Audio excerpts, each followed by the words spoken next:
شہادت سے پہلے انہوں نے افسوس کے ساتھ کہا، کاش میں امام حسین علیہ السلام کو اس سرزمین پر آنے سے روک سکتا۔ ادھر امام حسین علیہ السلام اپنے اہل بیت اور وفادار ساتھیوں کے ساتھ مکہ سے روانہ ہو چکے تھے۔ ان کے ساتھ ان کے بھائی، بیٹے، بھتیجے، چند جان نثار ساتھی اور خواتین اور بچے بھی موجود تھے۔ کل تعداد 72 جان نثاروں سے بہت کم تھی۔ راستے میں انہیں حضرت مسلم بن عقیل اور دیگر وفادار ساتھیوں کی شہادت کی خبر ملی۔ بعض ساتھیوں نے عرض کیا، مولا واپس چلتے ہیں، لیکن امام حسین علیہ السلام نے فرمایا، مجھے موت سے ڈر نہیں لگتا، شہادت سعادت ہے۔ 2 محرم 61 ہجری کو امام حسین علیہ السلام کا قافلہ کربلا کی سرزمین پر پہنچ گیا۔ کربلا یہ نام بھی عجیب ہے، یعنی لوگ کہتے ہیں کہ کرب کا مطلب غم اور بلا کا مطلب مصیبت ہے۔ گویا اس سرزمین کا نام ہی بتا رہا تھا کہ یہاں کیا ہونے والا ہے۔ کربلا کی سرزمین پر پہنچنے کے بعد یزیدی لشکر نے امام حسین علیہ السلام کے قافلے کا محاصرہ کر لیا۔ ابتدا میں فوج کی تعداد ہزاروں میں تھی، لیکن وقت گزرنے کے ساتھ ساتھ یہ تعداد بڑھتی چلی گئی۔ 7 محرم کو دریائے فرات کا پانی امام حسین علیہ السلام اور ان کے اہل بیت پر بند کر دیا گیا۔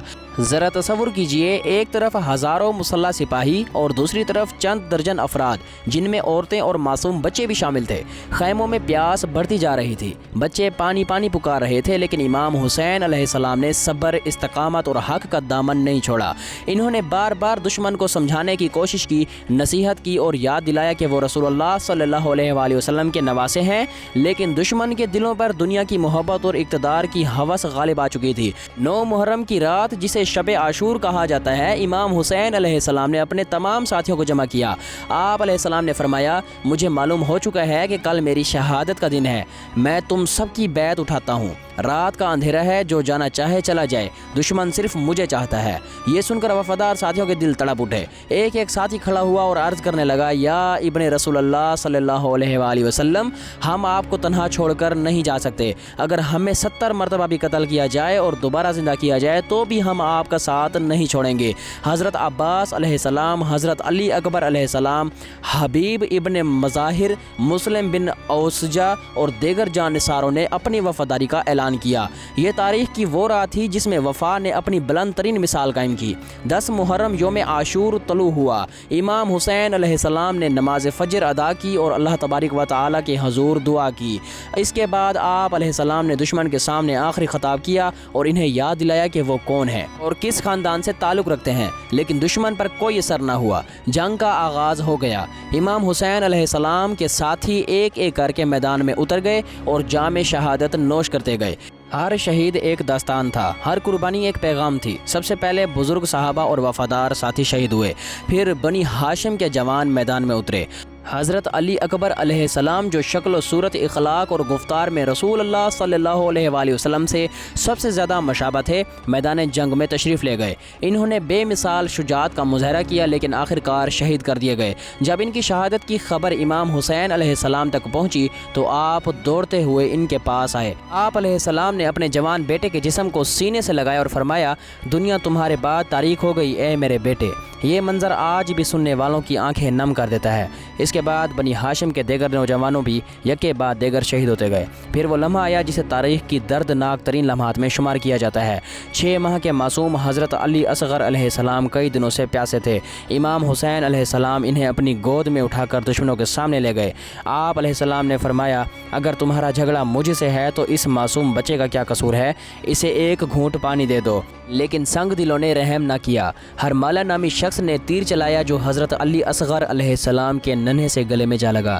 بچہ اپنے والد کی گود میں شہید ہو گیا۔ امام حسین علیہ السلام نے اپنے ہاتھوں میں اس معصوم کا خون لیا اور آسمان کی طرف بلند کرتے ہوئے فرمایا، اے اللہ، یہ قربانی بھی تیری رضا کے لیے قبول ہے۔ کربلا کے سب سے عظیم کرداروں میں حضرت عباس علیہ السلام کا نام ہمیشہ روشن رہے گا۔ آپ امام حسین علیہ السلام کے بھائی، علم بردار اور وفادار ترین ساتھی تھے۔ جب خیموں میں بچے پیاس سے بے قرار ہو گئے تو حضرت عباس علیہ السلام مشکیزہ لے کر فرات کی طرف روانہ ہوئے۔ دشمن کے صفوں کو چیرتے ہوئے آپ دریا تک پہنچ گئے۔ جب آپ نے پانی تک رسائی حاصل کی تو اپنے ہاتھ میں پانی لیا اور فوراً یاد آیا کہ امام حسین علیہ السلام اور بچے پیاسے ہیں۔ آپ علیہ السلام نے پانی پینے سے انکار کر دیا اور اور مشغیزہ بھر کر واپس روانہ ہو گئے۔ راستے میں دشمن نے چاروں طرف سے حملہ کر دیا، ایک بازو قلم ہوا، پھر دوسرا بازو بھی کاٹ دیا گیا، لیکن حضرت عباس علیہ السلام نے مشغیزے کو گرنے نہ دیا۔ آخر کار ایک تیر مشغیزے میں جا لگا اور پانی بہہ گیا، پھر ایک شدید ضرب نے حضرت عباس علیہ السلام کو زمین پر گرا دیا۔ انہوں نے آخری مرتبہ پکارا، یا آقا یا حسین۔ امام حسین علیہ السلام دوڑتے ہوئے آئے، اپنے بھائی کو اس حالت میں دیکھ کر فرمایا، اب میری کمر ٹوٹ گئی عباس۔ حضرت عباس علیہ السلام کی شہادت نے خیموں میں کہرام برپا کر دیا۔ اب امام حسین علیہ السلام تقریباً تنہا رہ گئے تھے، تمام ساتھی، بھائی، بھتیجے اور بیٹے شہید ہو چکے تھے۔ اس کے باوجود امام حسین علیہ السلام نے ہمت نہ ہاری۔ آپ علیہ السلام نے نماز ظہر ادا کی اور پھر میدان میں تشریف لے گئے۔ تاریخ بیان کرتی ہے کہ آپ کے جسم مبارک پر بے شمار زخم تھے، لیکن آپ ثابت قدم رہے۔ اس دوران ایک اور عظیم واقعہ پیش آیا۔ حضرت حرب بن یزید ریاحی، جو ابتدا میں یزیدی لشکر کے کمانڈر تھے اور جنہوں نے امام حسین علیہ السلام کے قافلے کا راستہ روکا تھا، ان کے دل میں انقلاب آ گیا۔ انہوں نے سوچا کہ وہ جنت اور جہنم کے درمیان کھڑے ہیں۔ آخر کار انہوں نے حق کا راستہ اختیار کیا۔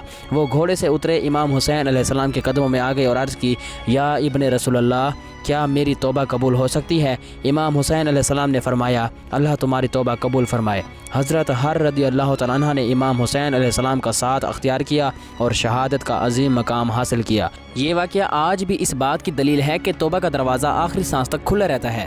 آخر کار وہ لمحہ بھی آ گیا جب امام حسین علیہ السلام خود میدان میں تنہا رہ گئے۔ آسمان غمگین تھا، زمین لرز رہی تھی اور تاریخ ایک ایسی باب کو دیکھ رہی تھی جو ہمیشہ کے لیے امر ہونے والا تھا۔ اب میدان کربلا میں صرف امام حسین علیہ السلام باقی رہ گئے تھے۔ آپ علیہ السلام کے تمام ساتھی، عزیز اور اقارب اور اہل بیت کے جوان شہید ہو چکے تھے۔ خیموں میں عورتیں اور بچے موجود تھے جو اپنے محافظوں کو ایک ایک کر کے قربان ہوتے دیکھ چکے تھے۔ امام حسین علیہ السلام نے آخری مرتبہ خیموں کا رخ کیا، اہل حرم سے وداع کی، بچوں کو تسلی دی اور اپنی بہن حضرت زینب سلام علیہا کو صبر کی تلقین فرمائی۔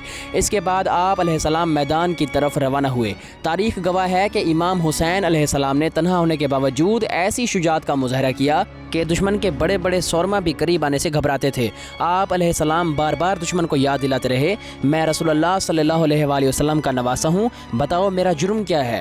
لیکن اقتدار کی محبت نے ان کے دلوں کو اندھا کر دیا تھا۔ دشمن چاروں طرف سے حملہ آور ہوا۔ امام حسین علیہ السلام شدید زخمی ہو چکے تھے، لیکن پھر بھی حق کا پرچم بلند کیے کھڑے تھے۔ آخر کار ایک وقت آیا جب زخموں کی شدت بڑھ گئی اور آپ گھوڑے سے زمین پر تشریف لے آئے۔ اس کے بعد دشمن نے وہ ظلم کیا جس کی مثال تاریخ میں بہت کم ملتی ہے۔ امام حسین علیہ السلام کو شہید کر دیا گیا۔ یوں 10 محرم 61 ہجری کو نواسہ رسول صلی اللہ علیہ وآلہ وسلم نے حق اور صداقت کی خاطر اپنی جان قربان کر دی، لیکن حقیقت میں یہی وہ لمحہ تھا جب یزید کی ظاہری فتح ہمیشہ کے لیے شکست میں تبدیل ہو گئی، کیونکہ امام حسین علیہ السلام شہید ہو کر بھی زندہ ہو گئے اور یزید جیت کر بھی تاریخ کے صفحات میں رسوا ہو گیا۔ شہادت کے بعد یزیدی فوج نے خیموں پر حملہ کر دیا، خیموں کو آگ لگا دی گئی، عورتیں اور بچے خوف و ہراس میں ایک خیمے سے دوسرے خیمے کی طرف بھاگنے لگے، اہل بیت کی چادریں تک چھین لی گئیں۔ یہ وہ دردناک منظر تھا جسے تاریخ کبھی فراموش نہیں کر سکتی۔ اس وقت امام زین العابدین علیہ السلام شدید بیمار تھے، اس بیماری کی وجہ سے وہ جنگ میں شریک نہیں ہوئے تھے۔ اللہ تعالیٰ نے انہیں زندہ رکھا تاکہ کربلا کا پیغام آنے والی نسلوں تک پہنچ سکے۔ شہادتوں کے بعد اہل بیت کے قافلے کو قیدی بنا لیا گیا، پھر ایک نیا سفر شروع ہوا۔ یہ سفر تھا کربلا سے کوفہ اور پھر شام تک۔ اگرچہ مرد شہید ہو چکے تھے، لیکن اب حق کی آواز حضرت زینب سلام اللہ علیہا اور امام زین العابدین علیہ السلام کے ذریعے بلند ہونے والی تھی۔ جب قافلہ کوفہ پہنچا تو لوگ رونے لگے۔ حضرت زینب سلام اللہ علیہا نے اہل کوفہ کو مخاطب کرتے ہوئے فرمایا، کیا تم روتے ہو؟ تمہارے آنسو کبھی نہ خشک ہوں۔ تم ہی وہ لوگ ہو جنہوں نے وعدے کیے، خطوط لکھے اور پھر وقت آنے پر ساتھ چھوڑ دیا۔ یہ خطبہ سن کر لوگ شرمندگی سے سر جھکانے لگے۔ پھر قافلہ شام پہنچا۔ یزید اپنے دربار میں فتح کا جشن منا رہا تھا۔ اسے گمان تھا کہ وہ کامیاب ہو گیا ہے، لیکن اسے اندازہ نہیں تھا کہ حضرت زینب سلام اللہ علیہا کی زبان سے حق کی ایسی صدا بلند ہونے والی ہے جو اس کی تمام خوشیوں کو ماتم میں بدل کر رکھ دے گی۔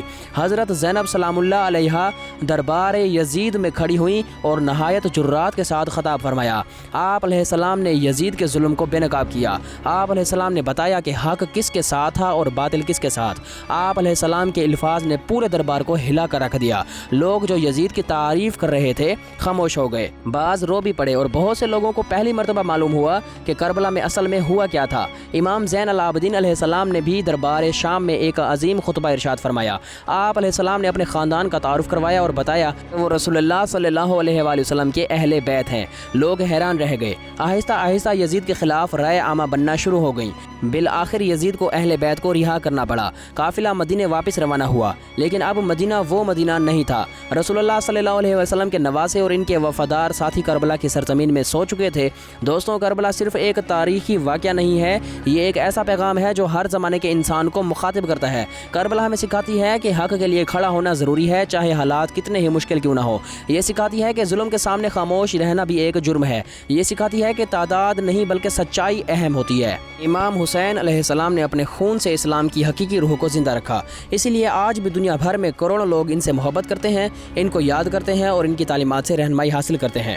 ایک مشہور قول ہے، یعنی ہر دن عاشورہ ہے اور ہر زمین کربلا ہے۔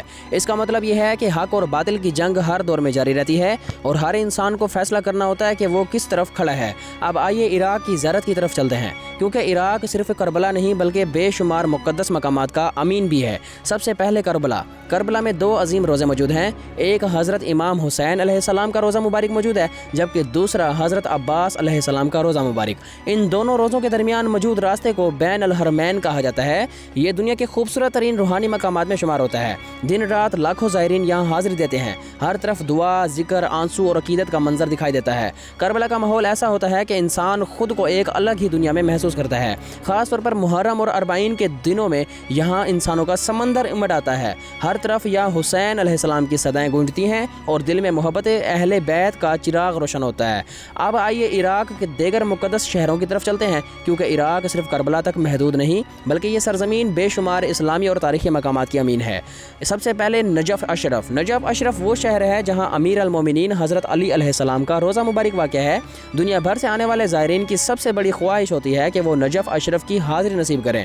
حضرت علی علیہ السلام کا روزہ اپنی خوبصورتی، روحانیت اور عظمت کے اعتبار سے دنیا بھر میں منفرد مقام رکھتا ہے۔ سنہری گنبد، بلند مینار، آئینہ کاری اور اسلامی فن تعمیر کا شاہکار، یہ روزہ ہر آنے والے کے دل پر گہرا اثر چھوڑتا ہے۔ نجف اشرف میں ہی وادی السلام موجود ہے، جسے دنیا کا سب سے بڑا قبرستان کہا جاتا ہے۔ یہ ہزاروں ایکڑ پر پھیلا ہوا ہے اور یہاں کروڑوں افراد دفن ہیں۔ بہت سے مسلمان وصیت کرتے ہیں کہ اگر ممکن ہو تو انہیں وادی السلام میں دفن کیا جائے۔ اس مقام کو انتہائی مقدس سمجھا جاتا ہے اور زائرین بڑی تعداد میں یہاں بھی حاضری دیتے ہیں۔ اس کے بعد آتا ہے کاظمین بغداد کے قریب واقع ایک مقدس شہر ہے، جہاں حضرت امام موسیٰ کاظم علیہ السلام اور حضرت امام محمد تقی علیہ السلام کے مزارات موجود ہیں۔ کاظمین کا روزہ اپنے سنہری گنبدوں اور خوبصورت اسلامی طرز تعمیر کی وجہ سے دور سے ہی پہچانا جاتا ہے۔ بغداد آنے والے زائرین اس مقام کی زیارت کو اپنے سفر کا اہم ترین حصہ سمجھتے ہیں۔ پھر سامرا آتا ہے۔ سامرا عراق کے اہم ترین مذہبی شہروں میں سے ایک ہے۔ یہاں حضرت امام علی نقی ہادی علیہ السلام اور حضرت امام حسن عسکری علیہ السلام کے مزارات واقع ہیں۔ سامرا میں وہ مقام بھی موجود ہے جسے سرداب کہا جاتا ہے۔ یہ مقام مسلمانوں کے لیے تاریخی اور روحانی اہمیت رکھتا ہے۔ سن 2006 میں سامرا کے مقدس روزے پر دہشت گرد حملہ کیا گیا تھا، جس سے اس کے بعض حصے متاثر ہوئے، لیکن بعد میں اسے دوبارہ تعمیر کیا گیا اور آج یہ پہلے سے بھی زیادہ خوبصورت نظر آتا ہے۔ عراق میں صرف اسلامی مقدس مقامات ہی نہیں بلکہ انبیاء کرام سے منسوب کئی تاریخی مقامات بھی موجود ہیں۔ موصل کے قریب حضرت یونس علیہ السلام سے منسوب مقام موجود ہے۔ اسی طرح حضرت ذو الکفل علیہ السلام سے منسوب تاریخی مقام بھی عراق میں واقع ہے۔ کوفہ کی مسجد بھی اسلامی تاریخ میں ہے مثال مقام رکھتی ہے۔ یہی وہ مسجد ہے جہاں حضرت علی علیہ السلام پر حملہ کیا گیا تھا۔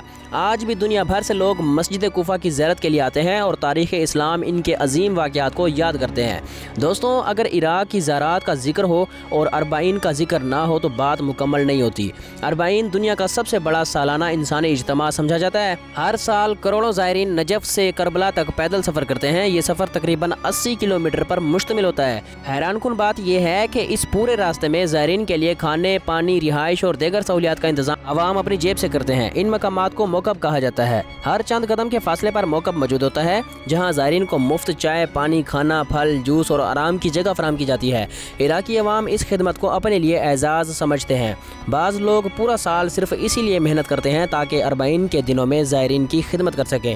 یہ منظر دنیا کے کسی اور حصے میں شاید ہی دیکھنے کو ملتا ہو۔ ایران، پاکستان، بھارت، لبنان، بحرین، آذربائیجان، افغانستان، ترکی، یورپ، امریکہ اور دنیا کے درجنوں ممالک سے لوگ اس سفر میں شریک ہوتے ہیں۔ زبانیں مختلف ہوتی ہیں، قومیں مختلف ہوتی ہیں، لیکن مقصد ایک ہوتا ہے: امام حسین علیہ السلام سے محبت۔ کیا آپ جانتے ہیں عراق کی معیشت کا ایک اہم حصہ زیارتی سیاحت سے بھی وابستہ ہے۔ ہر سال آنے والے لاکھوں زائرین مقامی کاروبار کو فروغ دیتے ہیں۔ ہوٹل، ریسٹورنٹس، ٹرانسپورٹ، بازار اور دیگر شعبے اسی وجہ سے ترقی کرتے ہیں۔ کربلا اور نجف عراق کے اہم ترین مذہبی اور سیاحتی مراکز سمجھے جاتے ہیں۔ اب بات کرتے ہیں کربلا کے تاریخی بازاروں کی۔ روضہ امام حسین علیہ السلام اور روضہ حضرت عباس علیہ السلام کے اطراف میں واقع بازار صدیوں پرانے ہیں۔ ان بازاروں میں چلتے ہوئے انسانوں کو محسوس ہوتا ہے جیسے وقت پیچھے لوٹ گیا ہو۔ تنگ گلیاں، چھوٹی دکانیں، خوشبوؤں سے مہکتی فضا، کتابوں کی دکانیں، اس کے علاوہ تسبیحیں، سجدہ گاہیں، عطر، کھجوریں اور دیگر یادگاری اشیاء ہر طرف دیکھنے کو ملتی ہیں۔ دنیا بھر سے آنے والے زائرین یہاں سے تبرکات خریدتے ہیں۔ کربلا کی مٹی سے بنی ہوئی تسبیحیں اور سجدہ گاہیں پوری دنیا میں مشہور ہیں۔ بہت سے لوگ انہیں بطور تبرک اپنے گھروں میں لے جاتے ہیں۔ کربلا کے بازاروں میں پاکستانی، بھارتی، ایرانی اور عرب زائرین بڑی تعداد میں نظر آتے ہیں۔ بعض دکاندار اردو تک بول لیتے ہیں کیونکہ برِ صغیر سے آنے والے زائرین کی تعداد بہت زیادہ ہوتی ہے۔ محرم اور اربعین کے دنوں میں کربلا کا منظر ناقابل بیان ہو جاتا ہے۔ ہر طرف سیاہ لباس نظر آتا ہے، نوحہ خوانی کی آوازیں سنائی دیتی ہیں، زائرین دعا کرتے ہوئے، قرآن پڑھتے ہوئے اور روزوں کی طرف جاتے ہوئے دکھائی دیتے ہیں۔ لاکھوں انسان ایک جگہ جمع ہوتے ہیں، لیکن اس کے باوجود نظم و ضبط اور امن کی مثال قائم رہتی ہے۔ یہ دنیا کے ان چند اجتماعات میں سے ایک ہے جہاں اتنی بڑی تعداد کے باوجود محبت، احترام اور خدمت کا جذبہ نمایاں ہوتا ہے۔ دوستو، کربلا صرف ایک شہر نہیں، یہ ایک فکر ہے، یہ ایک پیغام ہے، یہ ایک درسگاہ ہے۔ کربلا ہمیں سکھاتی ہے کہ حق کے لیے قربانی دینی پڑے تو پیچھے نہیں ہٹنا چاہیے۔ یہ سکھاتی ہے کہ ظلم کے سامنے خاموش رہنا درست نہیں۔ یہ سکھاتی ہے کہ انسان کی اصل طاقت اس کے اصول ہوتے ہیں، نہ کہ اس کی تعداد یا دولت۔ اگر ہم واقعہ کربلا کو صرف ایک تاریخی واقعہ سمجھ کر پڑھیں گے تو شاید ہم اس کے اصل پیغام کو نہ سمجھ سکیں، لیکن اگر ہم اس کے پیغام پر غور کریں تو ہمیں معلوم ہوگا کہ امام حسین علیہ السلام نے انسانیت کو ایک ایسا سبق دیا جو قیامت تک زندہ رہے گا۔ انہوں نے بتایا کہ حق کا راستہ ہمیشہ آسان نہیں ہوتا، لیکن یہی راستہ کامیابی کا راستہ ہے۔ انہوں نے ثابت کیا کہ سچائی کے لیے قربانی دینا ہی اصل کامیابی ہے۔ دوستوں، آج بھی جب محرم آتا ہے تو کربلا کا پیغام دنیا بھر میں دوبارہ زندہ ہو جاتا ہے۔ مجالس میں، جلوسوں میں، نوحوں میں، دعاؤں میں اور آنسوؤں میں کربلا زندہ رہتی ہے، اور جب تک دنیا میں ظلم موجود رہے گا کربلا کا پیغام بھی زندہ رہے گا۔ جب تک انسان حق اور باطل کے درمیان فرق کو سمجھنے کی کوشش کرتا رہے گا، امام حسین علیہ السلام کا نام زندہ رہے گا۔ آج کی اس ویڈیو کو دیکھنے کے بعد اگر آپ کے دل میں کوئی جذبہ پیدا ہوا، اگر آپ نے کچھ نیا سیکھا، اگر آپ سوچنے پر مجبور ہوئے تو ہماری یہ کوشش کامیاب ہو گئی۔ دوستو، کمنٹ میں ضرور بتائیے کہ واقعہ کربلا کا کون سا لمحہ آپ کو سب سے زیادہ متاثر کرتا ہے۔ کیا حضرت عباس علیہ السلام کی وفاداری؟ کیا حضرت علی اکبر علیہ السلام کی قربانی؟ کیا حضرت علی اصغر علیہ السلام کی مظلومیت؟ یا حضرت زینب سلام اللہ علیہا کی بہادری اور صبر؟ اپنی رائے ضرور شیئر کیجیے گا۔ اگر آپ کو یہ ویڈیو پسند آئی ہو تو اسے لائک کیجیے اور اپنے دوستوں کے ساتھ بھی شیئر کیجیے، اور ہمارے چینل کو سبسکرائب کرنا مت بھولیے۔ اللہ تعالیٰ آپ سب کو اپنے حفظ ایمان میں رکھے، آمین۔ ملتے ہیں ایک نئی ویڈیو میں، تب تک کے لیے اپنا اور اپنے پیاروں کا خیال رکھیں۔ اللہ حافظ۔